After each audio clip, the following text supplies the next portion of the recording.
Queridos irmãos, graça e paz.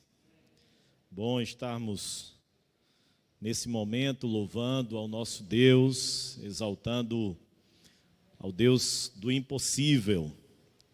E o Deus do impossível porque fez o impossível na nossa vida. Ele nos salvou, Ele nos redimiu, Ele nos tornou filhos dEle. E por essa razão, nós contemplamos o impossível, né? Eu gosto daquele cântico que nós cantamos aqui, acho que é Deus de Milagres, o título dele, quando numa parte diz, e o maior milagre Ele já operou em mim. Qual é o maior milagre? É claro, queridos, que Deus faz muitos milagres, curas, intervenções, livramentos, mas nós não podemos nos esquecer que o maior milagre é a salvação das nossas vidas, é o perdão dos nossos pecados. Então, de fato, o nosso Deus é o Deus do impossível. E Ele fez o impossível na minha vida, e Ele fez o impossível na sua vida. Ele me salvou e Ele salvou a você. Vamos, queridos irmãos, abrir as nossas Bíblias. Nós, hoje à noite, teremos, além da nossa liturgia normal, nós temos também a ordenação, investidura dos novos oficiais da igreja, também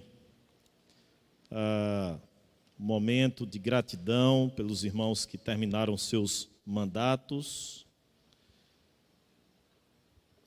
Então, nós vamos já iniciar o nosso momento de estudo, de reflexão, de meditação na palavra do nosso Deus. E eu quero convidar você a abrir na carta de Colossenses. Nós estamos chegando ao final, estamos nos aproximando do término da exposição dessa carta, que tem sido objeto do nosso estudo, da nossa reflexão e, consequentemente, também da nossa edificação. Só lembrar os irmãos diáconos que nós temos ainda espaços aqui à frente, não é? Se porventura os irmãos precisarem de mais espaços, nós temos aqui ainda na frente, tá bom? E aí quem é família fica mais juntinho no banco para que a gente consiga comportar a todos nessa noite sem dificuldades, tá bom?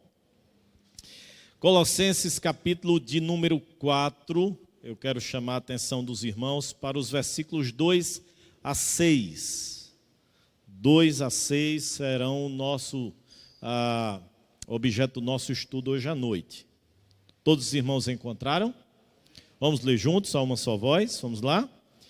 Perseverai na oração, vigiando com ações de graças, suplicai ao mesmo tempo também por nós, para que Deus nos abra porta à palavra, a fim de falarmos do mistério de Cristo, pelo qual também estou algemado, para que eu o manifeste como devo fazer.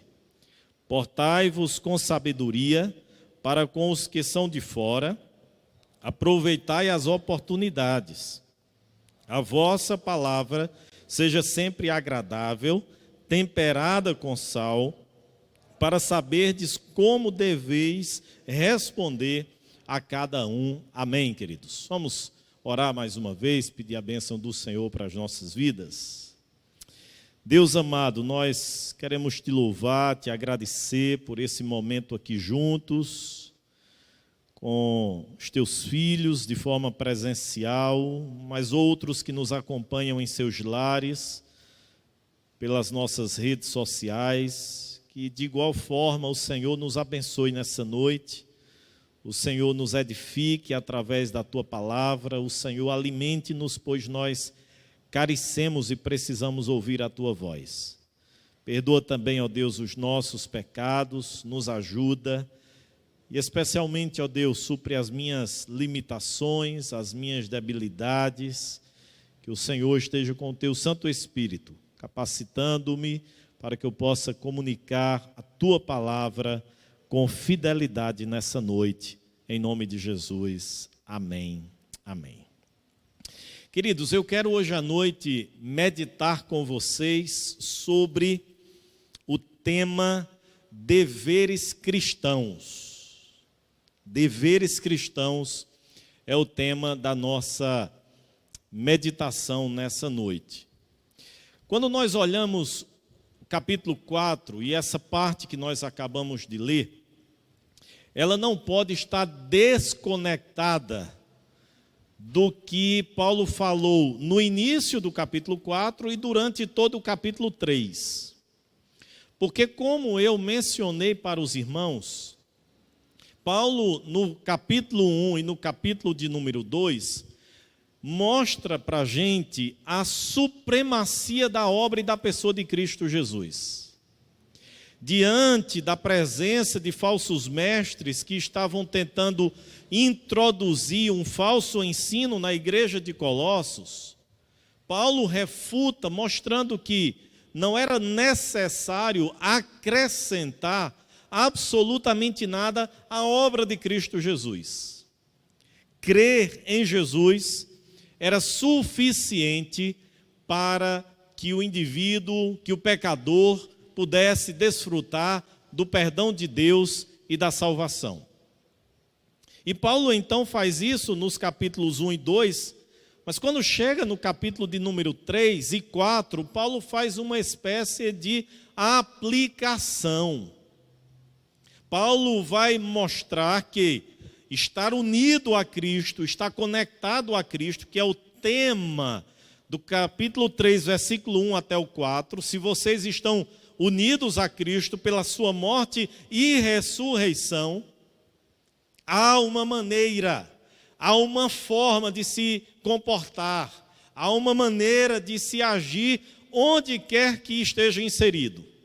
E aí, irmãos, nós começamos, não é, do versículo de número 12, a ver que Paulo vai aplicar as implicações da união com Cristo em todas as esferas do relacionamento humano.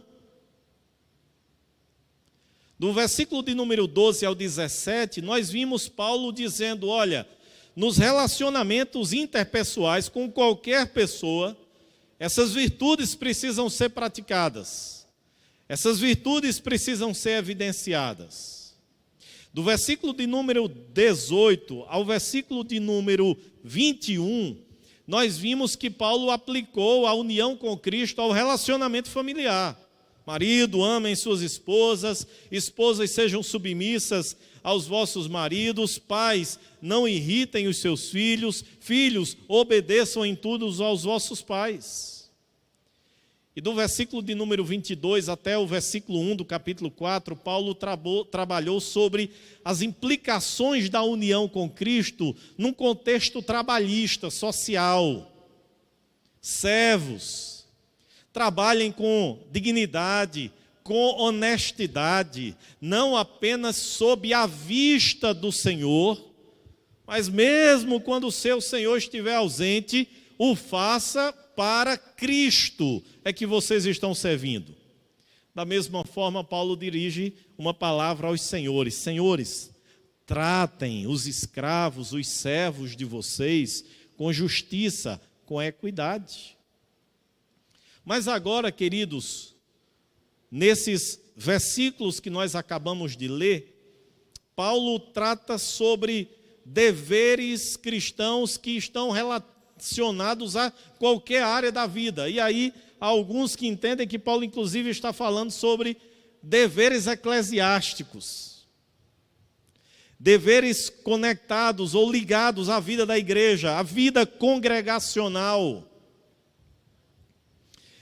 E pensando nisso, irmãos, eu quero que a gente observe Paulo tratando sobre dois deveres especialmente. E o primeiro é a oração. E eu quero agora que você olhe para o texto comigo. Percebam, queridos, que Paulo inicia o versículo de número 2 dizendo: perseverai na oração.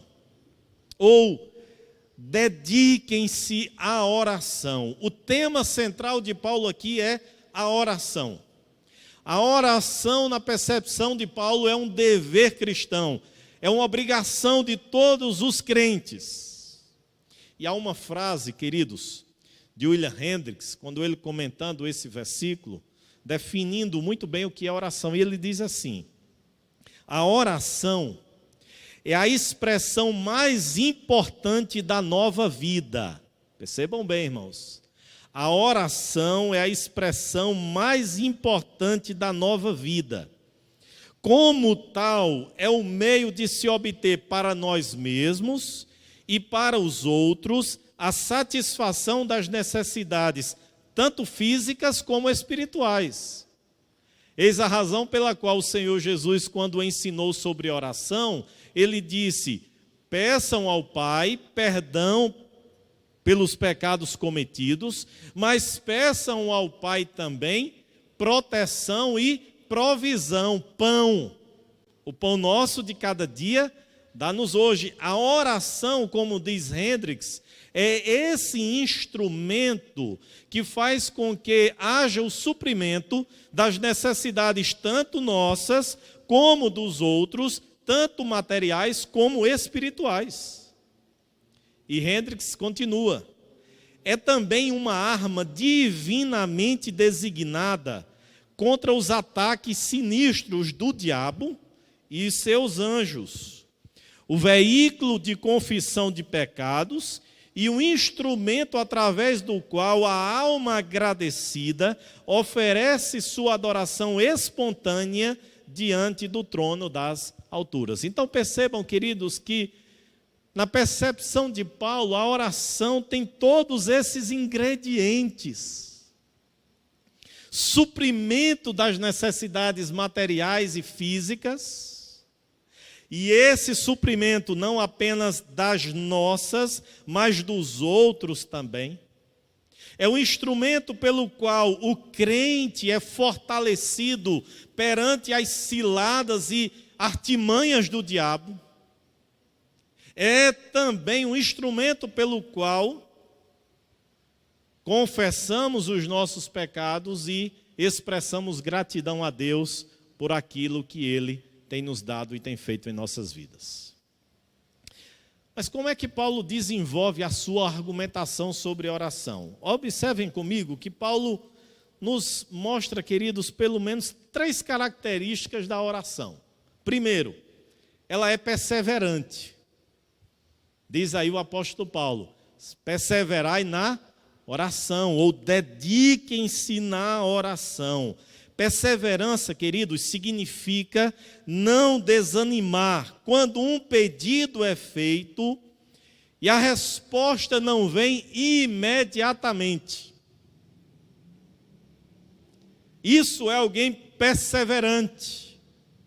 É alguém que ora pedindo e suplicando a Deus algo, e naturalmente algo que está de acordo com a vontade de Deus, mas ainda não é o tempo de Deus concedê-lo.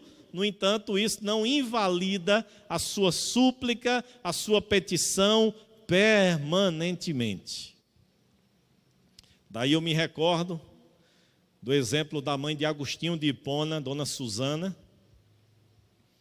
que criou seu filho e de repente na juventude se desgarrou e viveu durante muitos anos uma vida devassa, promíscua, e depois de 30 anos, Agostinho se reconciliou com Deus e se tornou um dos pais da igreja mais importante. E quando questionaram a Dona Susana o porquê daquele filho vivenciar e estar daquela maneira, ela disse: um filho, fruto e objeto de 30 anos de oração. Não poderia ser diferente. Já pensaram nisso, queridos? 30 anos orando pela conversão, pela transformação, pela mudança do filho. 30 anos. Nós vivemos uma sociedade imediatista, que quer pedir a Deus aqui e Deus responder imediatamente. Mas você já parou para pensar sobre a necessidade de uma vida de oração perseverante, e ainda que não vejamos a resposta imediatamente, nos sentirmos estimulados a orar, orar, orar? Era assim que Paulo entendia a oração, perseverantemente. Mas como Paulo vê mais a oração, queridos, versículo 2 ainda, ela era repleta de gratidão, ela era agradecida. Percebam que o apóstolo diz, vigiando com ações de graças.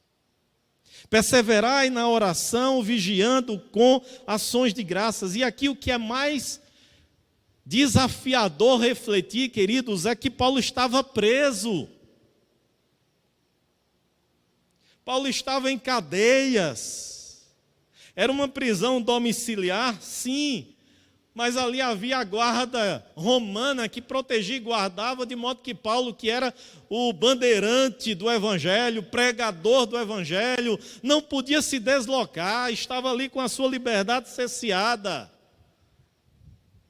Inclusive sem saber ao certo o que aconteceria com a sua vida no dia de amanhã, no dia seguinte.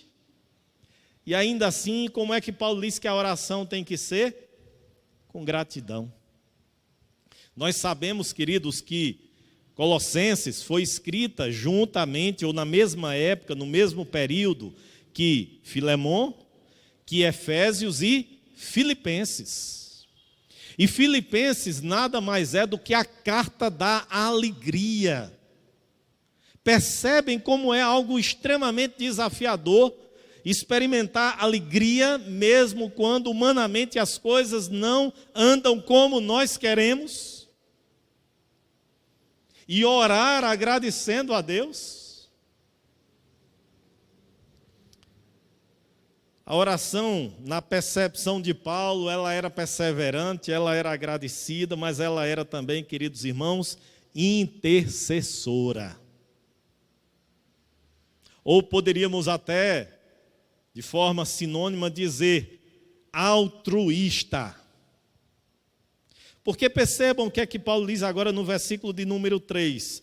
Perseverai na oração, vigiando com ações de graças, suplicai ao mesmo tempo também por quem? Por nós. Orem por vocês, orem pela vida da família de vocês, mas orem também por nós. Quem é nós? Paulo, Timóteo, que provavelmente estava com o apóstolo nesse período, Epáfras, que era o líder da igreja de Colossos e que tinha ido visitar Paulo lá em Roma. Nós pode ser muito bem ampliado para todos aqueles missionários itinerantes, os líderes da igreja, aqueles que tinham a responsabilidade de conduzir o rebanho pelo qual Cristo constituiu pastores e bispos. Orem por vocês, pelos anseios, pelas necessidades de vocês, mas também orem por nós. E é interessante, queridos irmãos, a ideia de intercessão é uma oração mútua.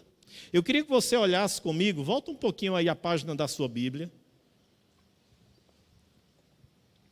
E olhe no capítulo de número 1, quando Paulo diz, a partir do versículo de número 3, sempre agradecemos a Deus, o Pai de nosso Senhor Jesus Cristo, quando o quê?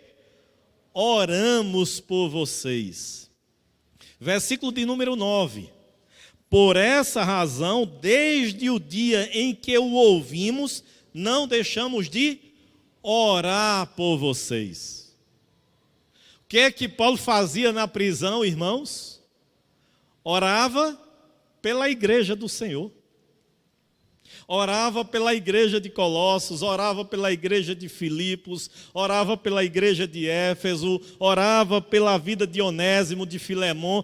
Paulo, na prisão, intercedia e orava por outras pessoas. Sentimento de altruísmo, de abnegação, porque ele poderia muito bem estar todo dia orando só por ele. Senhor, me liberta dessa prisão, Senhor, me liberta dessa prisão, Senhor, me liberta dessa prisão. Mas Paulo diz, eu oro por vocês, eu intercedo por vocês, mas ao mesmo tempo, aqui no capítulo 4, Paulo disse, orem também por mim, intercedam também pela minha vida. E aí, irmãos, essa oração que possuía essas características, perseverante, vigilante em gratidão, intercessora, objetivava pelo menos duas coisas. Primeiro, o fortalecimento da liderança da igreja. Paulo, queridos irmãos, estava aqui preso. E ele diz, preso por causa do Evangelho de Cristo. Paulo estava como, anos depois, não nessa primeira prisão aqui, no ano 60, 61, 62 depois de Cristo, mas já no ano 66, 67 depois de Cristo. Paulo, de fato, teve a sua vida ceifada por causa de Cristo. É por isso que ele escreveu a Timóteo e disse na segunda carta, a minha vida está pronta para ser oferecida por libação, o tempo da minha partida é chegado. Paulo estava já velho, numa masmorra em Roma, e percebia que o término da sua vida se aproximava.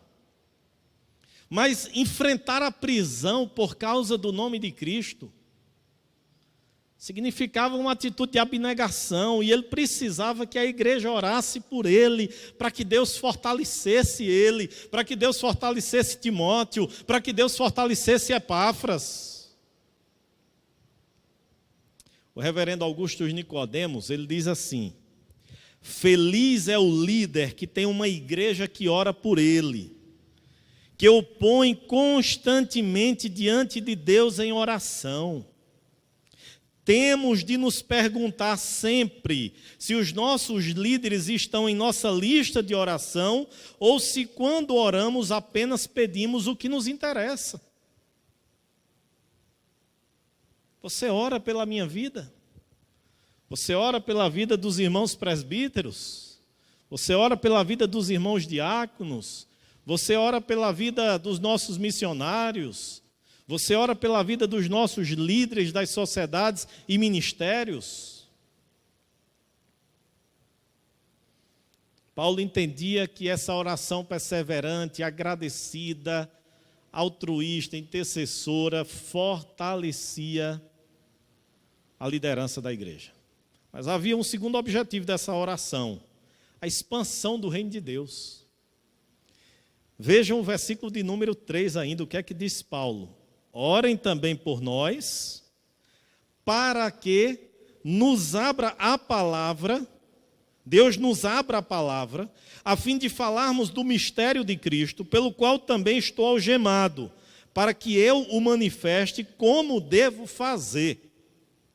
Queridos, eu fico me colocando no lugar de Paulo, e eu fico pensando que se eu tivesse preso, eu diria, irmãos, orem por mim, para que Deus me livre, para que Deus abra as portas da prisão e eu possa ser posto em liberdade.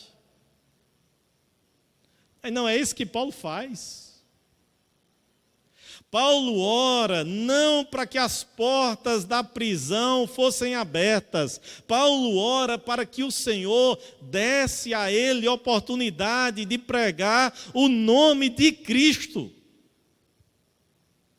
E aí, queridos, devemos nos recordar quando ele escreveu a carta aos Filipenses, dizendo que quando os irmãos de Roma souberam da sua prisão, em vez de timidez, de acanhamento, agora se sentiram mais encorajados a pregar o Evangelho, a proclamar o nome de Cristo. E Paulo diz mais, as coisas que me aconteceram antes têm contribuído para o progresso do Evangelho, porque aqui na prisão, diuturnamente, eu estou pregando o Evangelho para a guarda pretoriana, eu estou pregando o Evangelho para a guarda romana que está aqui me vigiando, me guardando, enquanto isso eu estou pregando o Evangelho para eles.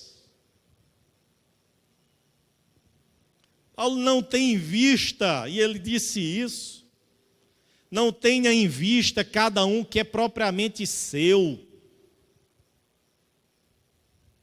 Ele declarou: Senhor, eu quero gastar a minha vida, o meu ministério, a minha existência, não para um fim egoísta, materialista, mas para a expansão do teu reino. Paulo queria que a igreja largasse as portas, que o reino fosse expandido, que a igreja do Senhor crescesse, prosperasse. Por isso ele disse: orem também por nós.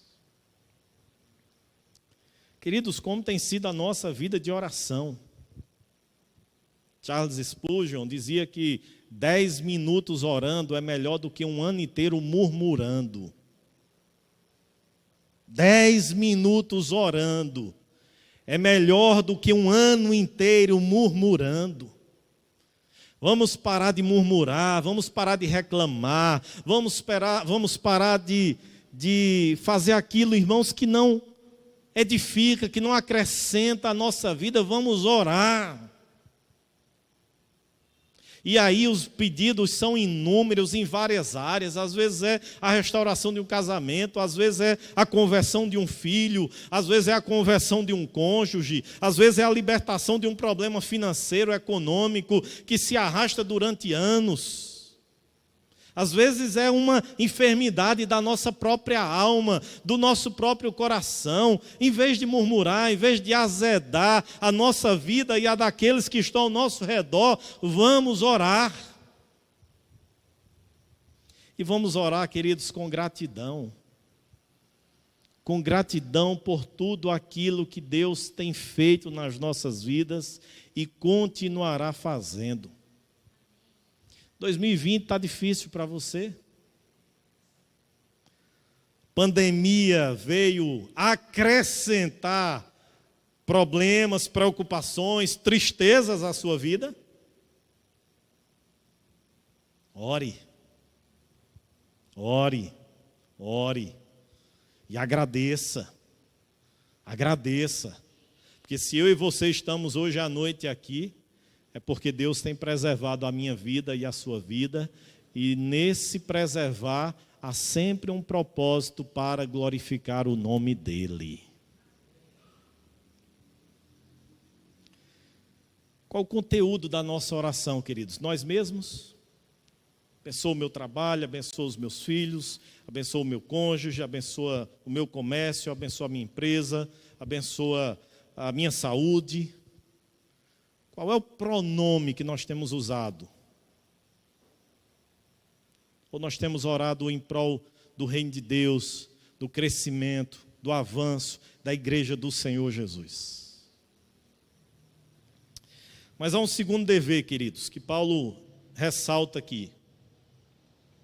Além da oração, o segundo dever é a evangelização. 2 deveres Paulo fala aqui, versículo 2 ao 4, a oração. Versículo 5 ao 6, a evangelização. Percebam como é que Paulo vai trabalhar essa temática. Já no versículo de número 4, Paulo disse: orem, para que eu possa manifestá-lo, ou manifestar Cristo abertamente, como me cumpre fazê-lo. Paulo usou aqui, só a título de informação, a expressão mistério não tem nada a ver com o que comumente hoje se diz: tudo é mistério. É mistério de Deus. Não. Paulo não tem essa pegada pentecostal, não. O que Paulo está dizendo aqui, mistério, é a obra de Cristo. E ele tratou disso nos versículos e capítulos anteriores. Aprove ao Senhor que eu fosse um pregador e eu pudesse pregar o mistério que outrora esteve oculto e agora foi manifestado. Qual é o mistério? Cristo. Por isso que aqui ele diz: olha, eu estou para proclamar o mistério de Cristo, que agora é proclamado, que agora é aberto. Sejam sábios, versículo 5, sejam sábios no procedimento para com os de fora, aproveitando ao máximo todas as oportunidades, o seu falar seja sempre agradável e temperado com sal, para que saibam responder a cada um. 3 recomendações Paulo faz aqui, queridos. Primeiro, haja com sabedoria. Portai-vos com sabedoria para aqueles que são de fora. Quem são esses de fora que Paulo está falando? São aqueles que ainda não conheceram o Evangelho de Cristo. São aqueles que ainda não tinham se rendido a Cristo. Olha, para com os de fora, hajam com sabedoria. Tenham cuidado com o procedimento de vocês, para que através disso o nome de Cristo seja glorificado e testemunhado. Quando conversar com os ímpios, quando conversar com aqueles que não conhecem verdadeiramente a Deus, haja com sabedoria.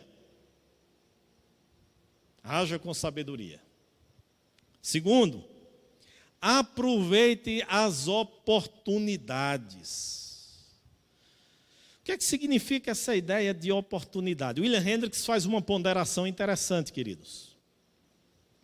E ele diz que a ideia de Paulo aqui é a seguinte: ponde-vos à disposição a toda oportunidade de serdes uma bênção para outros.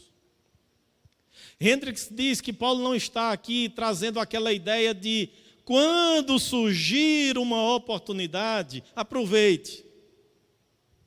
Hendricks diz que Paulo está aqui dizendo: construa pontes, disponha a sua vida, seja causador da bênção na vida de outras pessoas. Você mesmo é um instrumento para abençoar a vida de outra pessoa, então dedique-se a fazê-lo. Não é a ideia de ficar sentado, de braços cruzados, esperando que surja uma oportunidade para falar de Cristo. É você mesmo construir oportunidades, caminhos e meios para que através da sua vida o nome de Cristo seja proclamado a outra pessoa. O que é que Paulo diz mais e recomenda mais? Além de agir com sabedoria, além de aproveitar as oportunidades, fale palavras edificantes. Versículo de número 6.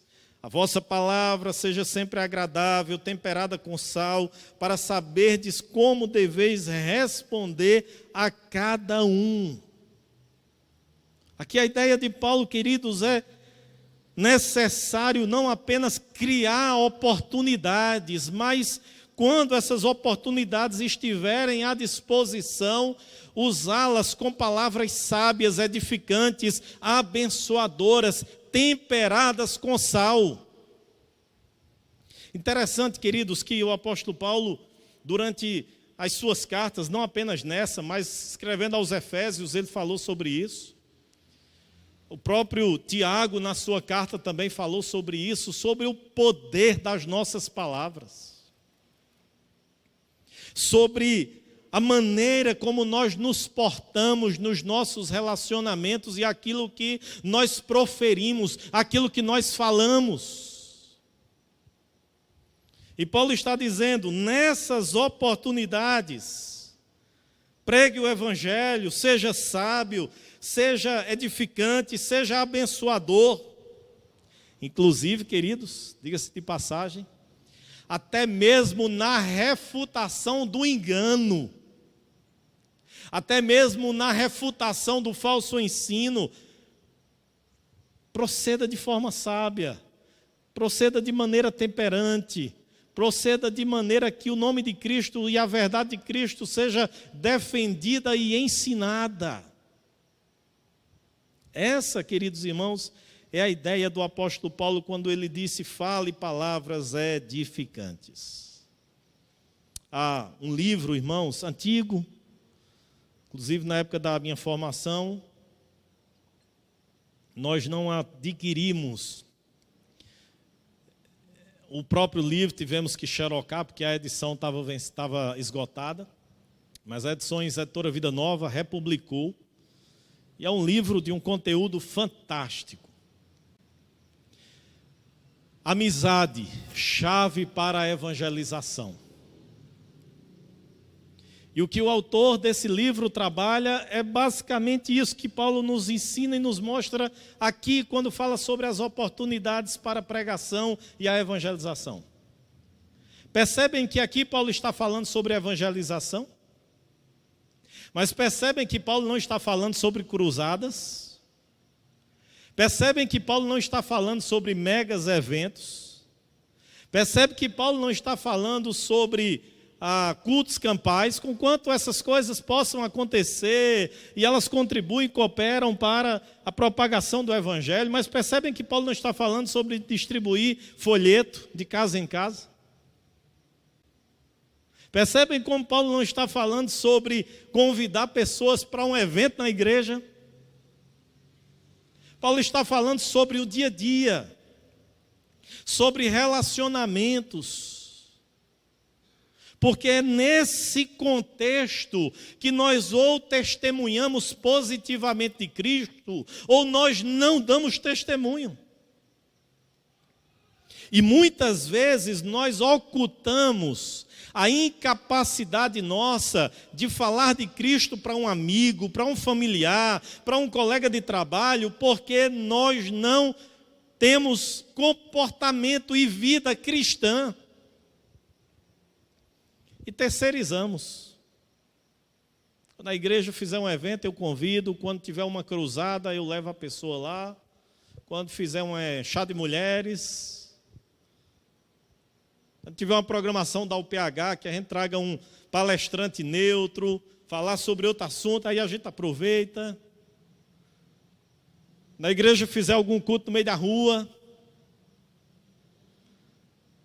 E Deus nos dando todos os dias a oportunidade de pessoas que trabalham com a gente, de pregar o evangelho para elas. De pessoas que pedalam, que caminham, que fazem academia com a gente, de falar do evangelho para elas. De pessoas que estão na nossa família e que ainda não foram alcançadas pela graça de Deus e falar do evangelho de Cristo para elas. E aí vem o que eu falei pela manhã.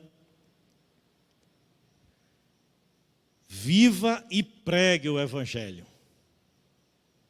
Evangelização não se faz apenas com vida.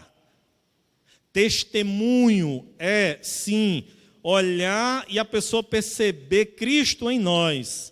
Mas evangelização é também falar. E é isso que Paulo está dizendo. Que as palavras de vocês sejam sempre temperadas com sal, transmitam graça, sejam sempre edificantes. Queridos, como tem sido o nosso cumprimento desse dever? Temos nós cumprido esse dever cristão de evangelizar, de proclamar a boa notícia de salvação?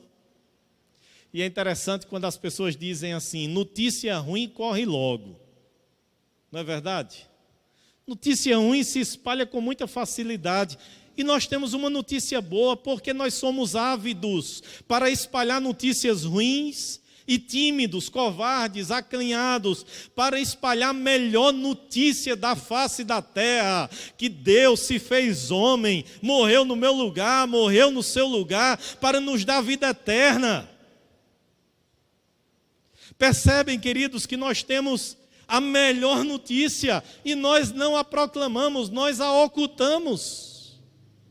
Em contrapartida, notícias ruins, fofocas, difamações, calúnias, tragédias, fracassos. Nós somos ávidos a proclamá-los, a espalhá-los, a dizer em bom e som alto, a usar o nosso rede social para fazê-lo, a divulgar, a repassar. Em contrapartida, muitas vezes, pequenos vídeos, pequenos versículos, pequenas mensagens que manifestam o nome de Cristo Jesus, nós não fazemos. Paulo fecha essa parte aplicativa dessa carta, dizendo: nos nossos relacionamentos interpessoais, devemos perdoar uns aos outros, devemos ser bondosos, não devemos caluniar, não devemos difamar, não devemos se irar, se indignar, deixar o coração cheio de raiva, de ódio. Não devemos, no contexto familiar, amar, o marido deve amar a esposa submeter-se ao marido, os filhos obedecerem aos pais, os pais criarem os filhos na disciplina e admoestação do Senhor, os patrões tratarem com respeito, com justiça, com equidade os seus funcionários, os funcionários cumprirem de maneira lícita, honesta, a responsabilidade que a eles fora confiados. Mas, por outro lado, é necessário que vocês orem e que vocês evangelizem. O próprio Spurgeon disse que todo cristão ou é um missionário ou é um impostor. Todo cristão ou é um missionário ou é um impostor. Porque, como disse Colin Marshall e Tony Payne, ser discípulo de Jesus é fazer novos discípulos para Jesus. Ser discípulo de Jesus é fazer novos discípulos para Jesus. À luz disso eu pergunto, você é um discípulo verdadeiro de Jesus? Se você é um discípulo verdadeiro de Jesus, quantos filhos você tem? E aí eu não me refiro, queridos, a filhos biológicos. Eu me refiro a homens e mulheres, pessoas que foram evangelizadas e alcançadas pela graça de Deus, por instrumentabilidade da minha vida e da sua vida. Que Deus nos ajude a sermos uma igreja que ora e a sermos uma igreja que evangeliza. Amém? Vamos orar?